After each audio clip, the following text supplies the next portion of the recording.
الحمد لله نحمده ونستعينه ونستغفره ونؤمن به ونتوكل عليه ونعوذ بالله من شرور أنفسنا ومن سيئات أعمالنا من يهده الله فلا مضل له ومن يضلل فلا هادي له ونشهد أن لا إله إلا الله وحده لا شريك له ونشهد أن سيدنا وسندنا ونبينا ومولانا محمدا عبده ورسوله صلى الله تعالى عليه وعلى آله وأصحابه أجمعين أما بعد فأعوذ بالله من الشيطان الرجيم بسم الله الرحمن الرحيم متكئين فيها على الأرائك لا يرون فيها شمسا ولا زمهريرا وقال رسول الله صلى الله عليه وسلم الشتاء ربيع المؤمن قصر نهاره فصام وطال ليله فقام صدق الله وصدق رسوله النبي الكريم ونحن على ذلك لمن الشاهدين والشاكرين والحمد لله رب العالمين. درود شریف پڑھ لیں. اللهم صل على محمد وعلى آل محمد كما صليت على إبراهيم وعلى آل إبراهيم إنك حميد مجيد. اللهم بارك على محمد وعلى آل محمد كما باركت على إبراهيم وعلى آل إبراهيم إنك حميد مجيد. میرے محترم دوستو، بھائیوں اور بزرگوں،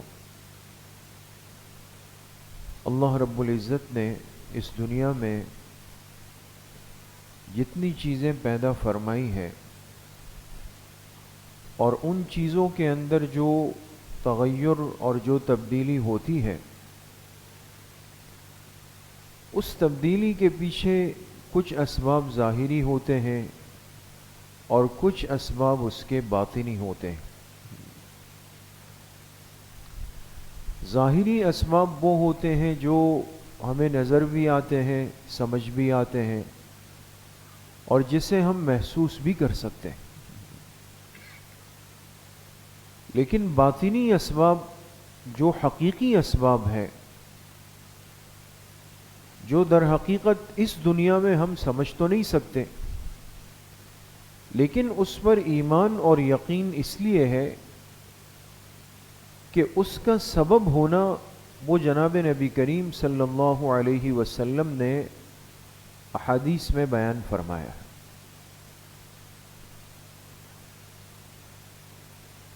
ایک سال میں انسان 4 قسم کے موسم دیکھتا ہے: سردی، گرمی، خزاں اور بہار. یہ مشہور ہے. جیسے آج کل سردی کا موسم، اس کا آغاز ہوا ہے، شروع ہو گئی، اور جب 3-4 مہینے گزریں گے، 5 مہینے گزریں گے تو گرمی کا آغاز ہوگا. یہ سردی اور گرمی تو وہ موسم ہے کہ جس کا اثر انسان کے وجود پر ہوتا ہے، جسم پر ہوتا ہے اس کا. لہذا اس وقت موسم ٹھنڈا ہے تو ہر ساتھی کوشش کرے گا کہ ایسا لباس پہنے کہ اس کے جسم کو وہ ٹھنڈک تکلیف نہ دے. لیکن اگر یہی موسم گرم ہو جائے تو انسان کوشش کرے گا کہ ایسا لباس اور اشیاء استعمال کرے جس سے گرمی کی شدت میں کمی محسوس ہو. اسی طریقے سے ایک موسم وہ آتا ہے کہ جس کا اثر شاید جسم پر تو نہ ہو لیکن ماحول پر ہوتا ہے. آپ باہر نکلیں گے، پھول کھلے ہوئے ہیں، پتے سرسبز ہیں، درخت ہرے بھرے ہیں، فصلیں آباد ہے، مزاج اور طبیعت کے اندر ایک بشاشت آتی ہے، ہوا خوشگوار چلتی ہے، انسان کو اچھا لگتا ہے. تو جب ہر طرف ہی ہر چیز کھلی بھی ہو، لہلہا رہی ہو، تو لوگ کہتے ہیں بھئی یہ موسم بہار ہے۔ اور کبھی ایسا ہوتا ہے کہ وہ پھول مرجھا جاتے ہیں، پتے خشک ہو جاتے ہیں، پتے جھڑ جاتے ہیں، ایک عجیب سی کیفیت ہوتی ہے، کہتے ہیں بھئی خزاں ہے، ہر سبز پتے جھڑ گئے، پھول مرجھا گئے، یہ سب ختم ہو گئے۔ یہ 4 موسم ہماری زندگی کے ہر سال کا ایک حصہ ہے دوستو، لیکن ہم اس کو صرف اپنی ظاہر کی آنکھ سے دیکھ کر ایک نظام زندگی سمجھ کے اس کو گزار لیتے ہیں۔ لیکن یقین کریں کہ ان موسموں کی تبدیلی کے اندر اللہ کی قدرت کا ایک بہت بڑا اثر بھی ہے اور نصیحت کا ایک بہت بڑا پیغام بھی۔ اسی لیے قرآن کریم میں 29ویں پارے میں سورۃ الدہر میں اللہ پاک نے تذکرہ فرمایا اہل جنت کا، جنتیوں کو جو نعمتیں دی جائیں گی، تو فرمایا متکئین فیہا علی الارائک، جو جنتی جنت میں چلے جائیں گے تو وہ تکیہ لگا کر بیٹھے ہوئے ہوں گے ایسے تختوں پر، تختوں پہ تکیہ لگا کر بیٹھے ہوئے ہوں گے، لا یرون فیہا شمسا ولا زمہریرا، کہ نہ وہاں انہیں دھوپ کی شدت تکلیف دے گی، نہ سردی کی سختی سے پریشان ہوں گے۔ دیکھیں دونوں چیزوں کی نفی فرمائی۔ معلوم ہوا کہ گرمی اتنی شدید ہو جائے جو جسم کو تکلیف دے، حرارت بڑھ جائے، تو یہ پھر راحت نہیں ہے، یہ پھر نعمت نہیں ہے۔ اور اگر سردی اتنی سخت ہو جائے، برودت اتنی بڑھ جائے کہ انسانی وجود کے لیے ناقابل برداشت ہو جائے، یہ بھی راحت اور نعمت نہیں ہے۔ جبکہ جنت 100% راحت کی جگہ ہے، اللہ کی نعمتوں کی جگہ ہے، لہذا اس جنتی پر وہ کیفیت آ ہی نہیں سکتی جو اس کو معمولی سی تکلیف دے۔ تو اللہ پاک نے فرمایا جنتی جنت میں جائیں گے، تختوں پہ تکیہ لگائے ہوئے ہوں گے اور سکون سے بیٹھے ہوئے ہوں گے، نہ گرمی کی شدت، سورج کی تپش ان کو تکلیف دے گی کہ پریشان ہو جائیں کہ چلو بھئی اندر چلو ابھی، اور نہ اس میں زمہریر، جو جہنم کا ایک مقام ہے جسے اللہ نے پیدا فرمایا ہے، اور وہ بھی عذاب کی ہی ایک شکل ہے، تو نہ سردی اتنی شدید ہوگی کہ جنتی بے چین اور پریشان ہو کے وہاں سے کھڑا ہو جائے۔ اسی طریقے سے حدیث پاک میں آتا ہے، آپ علیہ الصلاۃ والسلام نے فرمایا کہ جب موسم گرمی کا شدید ہو جائے تو ظہر کی نماز کو تاخیر کر کے پڑھو۔ بات سمجھ رہے ہیں دوستو؟ جب گرمی شدید ہو جائے تو ظہر کی نماز کو تاخیر کر کے پڑھو، اس لیے کہ دن میں تو شدید گرمی ہے، سورج سر پہ کھڑا ہوا ہے، پسینے سے برا حال ہے، تو بالکل شروع وقت میں اگر انسان ظہر کے لیے نکلے گا تو وہ گرمی اور اس کی شدت تو انسان کو پریشان اور خراب کر دے گی۔ تو آپ علیہ الصلاۃ والسلام نے فرق فرمایا موسم کے اعتبار سے بھی نمازوں پر، ابریتو بالظہر فإن شدت الحر من فیح جہنم، فرمایا ظہر کی نماز کو ٹھنڈا کر کے پڑھو، ٹھنڈا کر کے پڑھو، اس لیے کہ جو گرمی کی شدت ہے یہ در حقیقت جہنم کے عذاب کی شدت کی وجہ سے۔ دنیا کے اندر جو گرمی شدید ہو جاتی ہے، دنیا کے اندر ہم تو ظاہری سبب کو دیکھتے ہیں، آپ سے کوئی پوچھے یار اتنی گرمی کیوں لگ رہی ہے، آپ کہیں گے بھائی دیکھ نہیں رہے اوپر سورج کو، سر پہ کھڑا ہے، آپ 12 بجے نکلے ہوں، گرمی تو لگے گی۔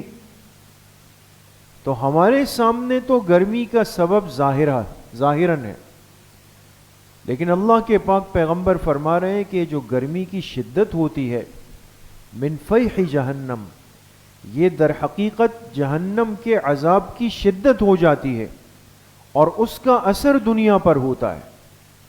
کیوں ہوتا ہے؟ حدیث پاک میں آتا ہے جہنم نے اللہ پاک سے شکایت کی کہ اے اللہ، آپ نے مجھے اتنا گرم کر دیا اور مجھ میں اتنی حرارت پیدا ہو گئی کہ اب میرا ہی کچھ حصہ دوسرے حصے کو کھا رہا ہے، آگ کو کھانے لگ گئی ہے، اتنی شدید ہو چکی ہوں میں گرم، تو آپ مجھے تھوڑا ٹھنڈا فرما دیجئے۔ یہ شکایت کس نے کی؟ جہنم نے۔ اور کس سے کی؟ اللہ پاک سے۔ اللہ میں تو بہت گرم ہو گئی۔ تو آپ علیہ الصلوۃ والسلام نے فرمایا کہ اللہ پاک نے جہنم کو اجازت دی نفسین کی، 2 سانسیں لینے کی۔ فرمایا ٹھیک ہے، اگر تمہیں اپنی گرمی کو کنٹرول اعتدال پہ لانا ہے تو تم 1 سانس گرمی کے موسم میں لے لیا کرو، 1 سانس سردی کے موسم میں لے لیا کرو۔ پھر آپ علیہ الصلوۃ والسلام نے فرمایا جب تمہیں گرمی کے موسم میں شدید گرمی لگنے لگتی ہے تو سمجھ جاؤ کہ یہ جہنم سانس لے رہی ہے، اور جب تمہیں سردی کے موسم میں شدید سردی لگنے لگ جائے تو سمجھ جاؤ کہ جہنم سانس لے رہی۔ اس لیے میرے عزیزو دوستو بزرگوں، یہ جو موسم تبدیل ہوتا ہے اس کے پیچھے بھی در حقیقت ایک نصیحت کا پیغام چھپا ہوا ہے کہ بھئی یہ گرمی، ایک دم سردی آ گئی، گرمی چل رہی تھی، لوگ کہہ رہے تھے اس دفعہ تو بھئی کراچی میں سردی کا نام ہی نہیں ہے، آنے کا نام نہیں لے رہی، سب مطمئن تھے، اور ایک دم اچانک تبدیلی ہوئی اور سردی شروع ہو گئی۔ اس لیے کہ جیسے ظاہری اسباب ہوتے ہیں اس کے پیچھے اللہ پاک کے دیے ہوئے باطنی اور حقیقی اسباب بھی کار فرمائیں اور وہ بھی چلتے ہیں۔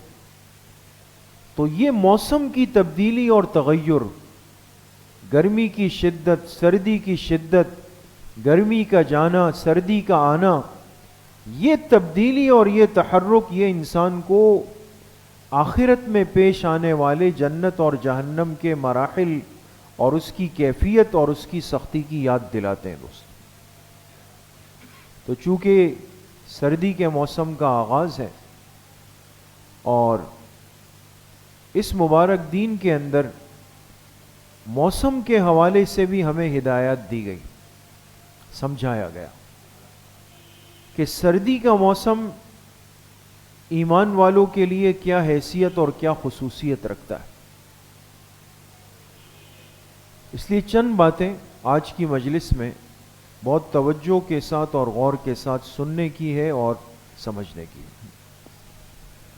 پہلی بات تو یہ ہے کہ حدیث پاک میں جناب نبی کریم صلی اللہ علیہ وسلم نے اس موسم سرما کی آمد کو مومن کے لیے نعمت فرمایا، رحمت فرمایا۔ اس لیے حضرت ابو سعید خدری رضی اللہ تعالی عنہ کی روایت ہے، وہ فرماتے ہیں جناب رسول اللہ صلی اللہ علیہ وسلم نے ارشاد فرمایا کہ الشتاء ربیع المؤمن، کہ سردی کا موسم در حقیقت مومن کے لیے بہار ہے۔ عرض کیا نا کہ بہار میں ہر چیز کھل جاتی ہے، انسان کو خود بھی ایک خوشگوار کیفیت لگتی ہے۔ تو آپ علیہ الصلوۃ والسلام نے بھی جو تشبیہ دی کہ سردی کا موسم مومن کے لیے بہار کی طرح ہے۔ کیوں بہار ہے؟ فرمایا قصر نہارہ فصام وطال لیلہ فقام، اس لیے کہ سردی کی آمد سے دن چھوٹے ہو جائیں گے، مختصر ہوں گے تو یہ نفلی روزہ رکھ سکے گا، سردی کی آمد سے راتیں لمبی اور طویل ہو جائیں گی تو یہ رات کو تہجد کا قیام کر سکے گا۔ دیکھیں یہ اللہ پاک کی طرف سے ان نیک اعمال میں سہولت کا ایک موقع ہے۔ ورنہ انسان کہے یار اتنے لمبے دن ہیں، اتنے گھنٹوں کا دن ہے، گرمی ہے، کیسے نفلی روزہ رکھے؟ مشکل ہے۔ راتیں مختصر ہو جاتی ہے گرمی میں، 4-5 گھنٹے کی نیند ملتی ہے، پھر اس میں انسان بیچ میں تہجد کے لیے اٹھے، مشکل ہے۔ تو اللہ پاک اپنی مخلوق کو موقع دے رہے ہیں، اور جب کسی نیک عمل کا موقع ایمان والے کو مل جائے تو یہ اس کے لیے موسم بہار سے تو کم نہیں ہے۔ قصر نہارہ فصام، دن چھوٹے ہو جائیں گے تو یہ نفلی روزہ بسہولت رکھے گا، بالکل شارٹ روزہ ہے۔ راتیں لمبی ہو جائیں گی، اب 7:30 بجے عشاء ہو رہی ہے، 6:30 بجے فجر ہو رہی ہے، بات سمجھ گئے؟ 11 گھنٹے اس بیچ میں ہوتے ہیں، تو 6-7 گھنٹے تو نیند کے کہیں نہیں گئے، آرام ہو سکتا ہے بالکل۔ تو فرمایا راتیں لمبی ہو گئی تو یہ قیام کر لے گا، اعمال کا موقع مل گیا۔ اسی طریقے سے حضرت انس رضی اللہ تعالی عنہ کی روایت ہے، فرمایا الصوم فی الشتاء الغنیمۃ الباردہ، جو بندہ سردی کے موسم میں نفلی روزے رکھتا ہے یہ اس کے لیے ٹھنڈی غنیمت ہے۔ ٹھنڈی غنیمت کا آسان ترجمہ مفت کا اجر ہے، یہ مفت کا اجر ہے۔ بعض چیزیں وہ ہوتی ہے جو انسان کو بیٹھے بٹھائے، ہاتھ پیر ہلائے، بغیر بھاگ دوڑ کیے ہوئے تیار ہو کے سامنے آ جاتی ہے، انسان کتنا خوش ہوتا ہے، چلے بھئی کچھ کوشش بھی نہیں کی، بھاگ دوڑ بھی نہیں کی، تھکے بھی نہیں، اور ہمیں تو وہی مل گیا تیار۔ تو آپ علیہ الصلوۃ والسلام فرما رہے ہیں کہ الصوم فی الشتاء الغنیمۃ الباردہ، سردی کے روزے میری امت کے لیے در حقیقت مفت کا اجر ہے، ٹھنڈی غنیمت ہے۔ عبداللہ ابن مسعود رضی اللہ تعالی عنہ وہ فرماتے ہیں مرحبا بالشتاء تنزل فیہ الرحمہ، دیکھیں جب سردی کا موسم شروع ہوتا تو فرماتے تھے خوش آمدید ہو اس موسم کے لیے، مرحبا، خوش آمدید، جیسے کوئی بڑا مہمان آ رہا ہے، بڑی خوشی آ رہی ہے، خوش آمدید ہو اس سردی کے موسم کے لیے۔ کیوں؟ فرمایا تنزل فیہ الرحمہ، اس لیے کہ اس موسم میں اللہ پاک کی رحمتیں اترتی۔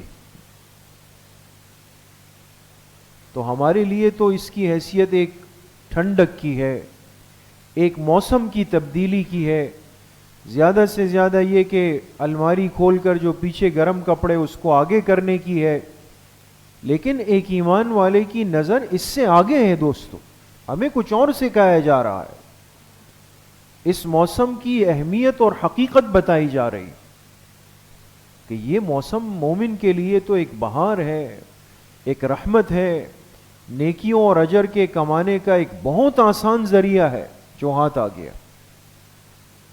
اس لیے میرے عزیزو دوستو بزرگو، سال کے باقی مہینوں میں وہ نفلی اعمال جن کے کرنے میں مشکلات ہوتی ہیں، اور عموماً وہ 2 نفلی اعمال جو بڑے قدر و قیمت والے ہیں اور جو مومن کے مقامات قرب کا بڑا آسان ذریعہ ہے دوست، وہ نفلی روزے اور وہ نفلی نماز جو مومن بندہ رات کو پڑھتا ہے، یہ بڑے قیمتی۔ اس لیے حدیث پاک میں آپ علیہ الصلوۃ والسلام نے رات کے قیام کو، تہجد کی نماز کو کتنی اہمیت دے کر اور کتنی فضیلت کے ساتھ اس کو بیان فرمایا۔ یہ خوش نصیب لوگوں کا حصہ ہوتا ہے۔ علیکم بقیام اللیل فإنہ دأب الصالحین قبلکم وہو قربۃ الی ربکم ومغفرۃ للسیئات ومنہاۃ للاسم۔ فرمایا علیکم بقیام اللیل، اپنے اوپر رات کی نماز کو لازم کر لو، یہ ترغیب ہے، فرضیت نہیں، یعنی اس کو بے اہمیت مت کرو تہجد کی نماز کو، اس کو اپنے اوپر رکھ لو، اس کو ضرور پڑھو، کیوں؟ فرمایا اس لیے کہ ایک تو فَإِنَّهُ دَأْبُ الصَّالِحِينَ قَبْلَكُمْ، تم سے پہلے جتنے لوگ گزرے ان سب کا طریقہ تھا کہ وہ رات کو قیام کرتے تھے. نیک لوگ رات کا قیام نہیں چھوڑتے.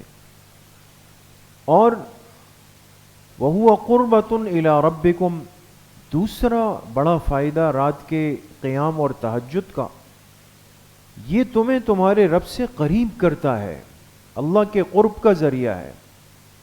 مغفرۃ للسیئات، یہ رات کے تہجد کی نماز گناہوں کو مٹا دیتی ہے. ومنہات للاسم، یہ رات کے تہجد کی نماز بندے کو گناہوں سے روک دیتی ہے. اتنی برکات اللہ پاک نے اس رات کے قیام کے اندر رکھی ہے دوست. اس لیے اپنی زندگی میں اس کو معمول بنانے کی ضرورت ہے، ہمت کے ساتھ. یہ اگر امت مسلمہ کے اندر رات کے قیام کا عمل زندہ ہو جائے اور ہر گھر میں تہجد کی پابندی ہو، ہر عمر کا فرد اٹھنے والا ہو، یقین کریں یہ اللہ پاک کو بہت پسند ہے. حدیث پاک میں فرمایا نا، اللہ پاک رحم فرما دیتے ہیں. رحم کی نسبت اللہ کی طرف ہے. اللہ پاک رحم فرما دیتے ہیں اس بندے پر جو رات کو اٹھتا ہے اور وضو کر کے تہجد کے نوافل پڑھتا ہے اور پھر اپنی بیوی کو تہجد کے لیے جگاتا ہے گھر والوں. اور اگر وہ انکار کرے، فَإِنْ أَبَتْ، نیند ہے اور تہجد کوئی فرض تو ہے نہیں، تو آپ علیہ الصلوۃ والسلام نے فرمایا یہ شوہر اس کو جگاتا ہے. اگر وہ انکار کرے تو فَنَضَحَ فِي وَجْهِهَا، تو پانی کی چھینٹے اس کے چہرے پہ مارتا ہے. لیکن تمام شارحین نے لکھا کہ یہ عمل للشدت نہیں ہے، للمحبت ہے. جیسے میاں بیوی میں بے تکلفی اور اچھا تعلق ہو تو محبت کے ساتھ ایک دوسرے کو جگانے کا جو انداز ہے، تو یہ چھینٹے کوئی تکلیف کے لیے نہیں ہے، پریشان کرنے کے لیے نہیں ہے، محبت کا ایک انداز ہو کہ اس کے چہرے پر چھینٹے مار دی اور وہ بیوی بھی اٹھ کر تہجد پڑھ لے. یا فرمایا کہ وہ عورت اللہ اس پہ رحم فرماتے ہیں جو رات کو اٹھ جائے، وضو کر کے تہجد کے نوافل پڑھ لے، پھر شوہر کو جگانے کے لیے آ جائے، اور یہ شوہر اگر انکار کر دے تو وہ اس کے چہرے پر پانی کی چھینٹے مار دے. تو اللہ پاک اس دونوں شوہر اور بیوی کے ساتھ خاص رحم کا معاملہ فرماتے. چھوٹا عمل نہیں، بہت بڑا عمل ہے. اسی طریقے سے ایک روایت کے اندر آتا ہے، آپ علیہ الصلوۃ والسلام مجلس میں بیٹھے ہوئے اور فرمائے ان فی الجنۃ لغرفا یرا ظہورها من بطونها وبطونها من ظہورها. فرمایا اللہ پاک نے جنت میں ایسے محلات بنائے ہوئے ہیں، ایسے خوبصورت مکانات بنائے ہوئے ہیں کہ جس کے اندر کا حصہ باہر سے نظر آتا ہے اور باہر کا حصہ اندر سے نظر آتا ہے. آج دنیا کہتی ہے نا کہ ہم نے بھئی ایسی ٹرانسپیرنٹ چیزیں بنا دی. بعض آدمی اندر بیٹھ کر باہر کی سب چیزیں دیکھ رہا ہے، باہر والوں کو نہیں پتا ہوتا. کہتے میں نظام کو کنٹرول کر رہا ہوں کہ سب کام کر رہے ہیں نہیں کر رہے. تو بڑی محنت کے بعد انسان ایسی چیزیں لگاتا ہے. وہاں اللہ نے اہل جنت کے لیے تیار کر رکھی ایسے خوبصورت محلات ہیں. جب آپ نے یہ فرمایا تو ایک اعرابی، ایک دیہاتی کھڑا ہو گیا، چونکہ بے دڑک لوگ تھے، اور فوراً کہنے لگا ہی لمن یا رسول اللہ، اے اللہ کے رسول صلی اللہ علیہ وسلم، ایسے خوبصورت محلات اور مکانات یہ کس کے حصے میں آئیں گے؟ تو آپ علیہ الصلوۃ والسلام نے فرمایا لمن اطاب الکلام واطعم الطعام وادام الصیام وصلی للہ باللیل والناس نیام. 4 باتیں ارشاد فرمائیں. فرمایا سنو، یہ اس بندے کو ملے گی کہ جس کے باتوں کے انداز میں نرمی ہو، جو نرم انداز سے بات کرتا ہو، اور وَأَطْعَمَ الطَّعَامَ جو ضرورت مندوں کو کھانا کھلاتا ہو، وَأَدَامَ الصِّيَامَ جو کثرت سے نفلی روزے رکھتا ہو، اور وَصَلَّى لِلَّهِ بِاللَّيْلِ وَالنَّاسُ نِيَامٌ اور جو صرف اللہ کی رضا کے لیے رات کو کھڑا ہو کر نماز میں لگ جائے جبکہ باقی لوگ سو رہے ہوں گے۔ تو جس کی زندگی میں یہ اعمال ہوں گے، اللہ پاک نے ایسے بالا خانے، ایسے محلات اور مکانات ان کے لیے جنت میں تیار کر کے رکھے ہوئے۔ تو موقع ہے، راتیں لمبی ہیں، ہر ایک اٹھ سکتا ہے رات کو، بس اپنے معمولات زندگی کو ترتیب دینے کی ضرورت ہے دوستوں۔ ہم سوتے ہی رات 2 بجے، 1 بجے، 1:30 بجے، اور پھر کہیں جی تہجد کی نیت بہت زیادہ ہے، نیت اور ارادہ بہت زیادہ ہے، لیکن بس دعا فرمائیں۔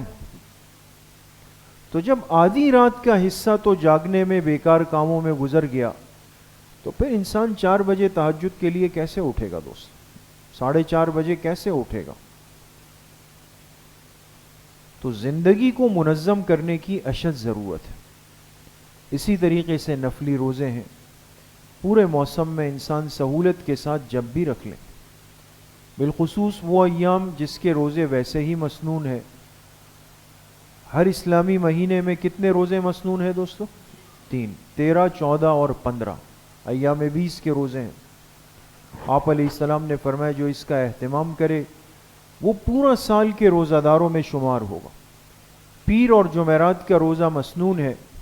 آپ علیہ السلام نے فرمایا چونکہ اس دن اللہ کی طرف سے مغفرت کے فیصلے ہوتے ہیں، اور روزے کی حالت میں جس کے اعمال پیش ہوتے ہیں اللہ مغفرت کرتے ہیں، سوائے ان لوگوں کے جن کے آپس میں قطع تعلق ہو۔ اللہ فرشتوں سے فرماتے جب تک یہ جڑ نہ جائے ان کی مغفرت کو روک دیا جائے۔ اسی طریقے سے ایک روایت معجم طبرانی میں ہے، اور یہ بھی سمجھنی چاہیے کہ آپ علیہ السلام نے فرمایا کہ جو شخص بدھ، جمعرات اور جمعہ، یہ کتنے دن ہو گئے دوستو؟ 3 دن۔ فرمایا جو شخص بدھ، جمعرات، جمعہ یہ 3 روزے ترتیب کے ساتھ رکھے گا تو اللہ پاک اس کو 2 انعامات دیتے ہیں۔ ایک تو اس کے لیے جنت کے اندر یاقوت اور جواہرات اور زبرجد جو قیمتی پتھر ہے تینوں، اس سے بنے ہوئے محلات اللہ پاک ایسے بندوں کے لیے جو بدھ، جمعرات، جمعے کا روزہ رکھیں ان کے لیے تیار کر لیتے ہیں۔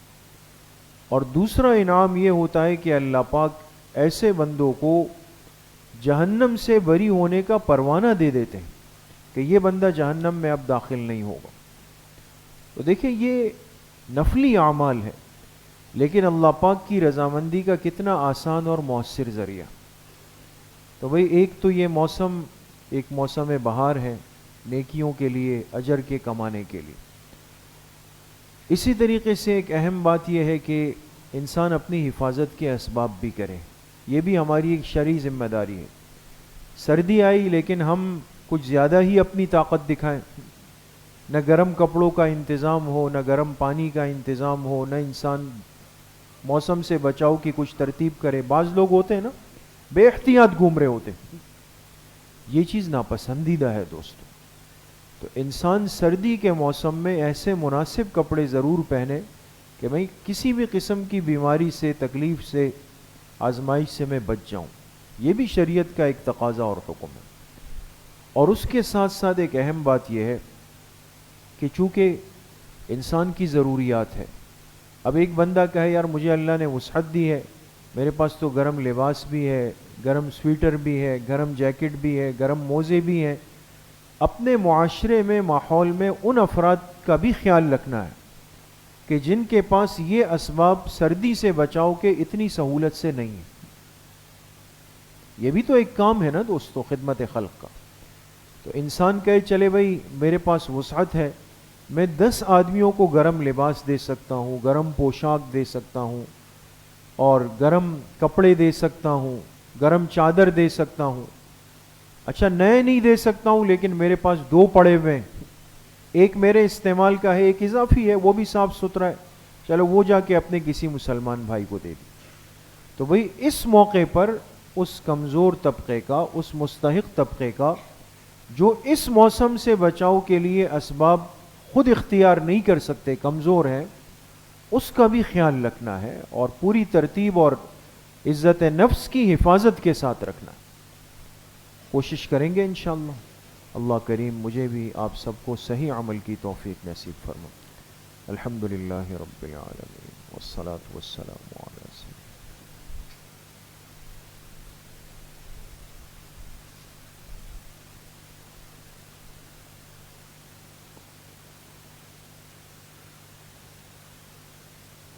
وصلی اللہ وسلم علی نبینا محمد وآلہ واصحابہ اجمعین برحمتک۔